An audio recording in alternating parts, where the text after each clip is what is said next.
Bueno, hoy vamos a meternos de lleno en el nuevo manual para ganar en el juego de la globalización. Y es un manual que, ojo, tiene dos partes que no pueden funcionar la una sin la otra. Por un lado, la estrategia de cada empresa y por otro, las reglas del sistema mundial.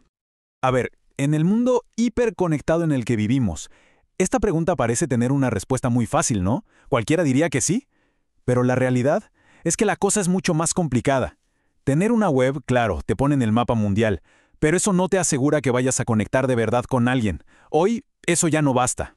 Y es que justo aquí está la clave de todo. La gran mayoría de los negocios funcionan con lo que podríamos llamar globalización por defecto. O sea, están en Internet y si alguien de otro país los encuentra, pues genial, pero fue casi por accidente. Para de verdad tener éxito, para crecer, se necesita una globalización intencional, una que sea estratégica. Ok, entonces, ¿cómo se da ese salto de lo accidental a lo intencional? Bueno, el primerísimo paso es entender que no hay tal cosa como un único mercado global. Lo que hay son cientos de mercados locales, y cada uno tiene sus propias reglas, su propio código cultural. Porque no tomar en cuenta estas diferencias, que a veces son súper sutiles pero siempre importantísimas, es la receta perfecta para el fracaso. Imagínense, un gesto que aquí significa todo bien, en otra cultura puede ser un insulto terrible. Y eso es solo la punta del iceberg. Por eso, la habilidad más importante para los negocios de hoy es la que se conoce como inteligencia cultural. Ojo, que no se trata de aprenderse de memoria una lista de costumbres. Se trata más bien de desarrollar la capacidad de leer el ambiente, de ser flexible y de actuar de forma adecuada, sin importar en qué parte del mundo se esté. Muy bien. Entonces, la pregunta del millón es, ¿cómo se desarrolla esa inteligencia? ¿Cómo se construye un manual de juego para globalizarse con intención? Bueno, pues hay una hoja de ruta bastante clara. Expertos como OnTop proponen 4 pasos que son clave. Primero, investigar a fondo el mercado. Segundo, contratar gente local que entiende la cultura porque la vive. Tercero, buscar socios locales. Y cuarto, que quizás es lo más importante, tener la mentalidad de nunca dejar de aprender y adaptarse. Al final, todo esto se puede resumir en una frase que me parece brillante. Localizar para globalizar. Suena a paradoja, ¿verdad? Pero tiene todo el sentido del mundo. Para llegar a ser verdaderamente global, primero hay que ser profundamente local. Y si alguien todavía duda de si esto es importante, a ver, los datos son demoledores.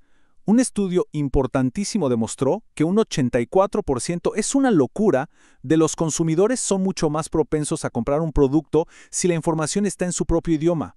Esto no es un detalle menor, es el factor decisivo. Pero en el fondo, esto va mucho más allá de una simple estrategia para vender más. Se trata de algo más profundo, de construir puentes, de crear relaciones reales con las comunidades. Se trata, como dicen algunos, de ser un verdadero ciudadano global. Ok, perfecto. Ya tenemos el manual para la empresa. Pero, ¿de qué sirve tener la estrategia perfecta si el campo de juego está disparejo o si el árbitro no hace su trabajo? Aquí es donde damos un salto y pasamos del nivel de la empresa al del sistema global. Cualquier negocio necesita un mínimo de estabilidad y reglas claras para poder crecer. Pero lo que hemos visto en los últimos años, con todas estas guerras comerciales y aranceles, demuestra que el sistema, bueno, está en crisis. Y en el centro de esa crisis está el que debería ser el árbitro, la Organización Mundial del Comercio.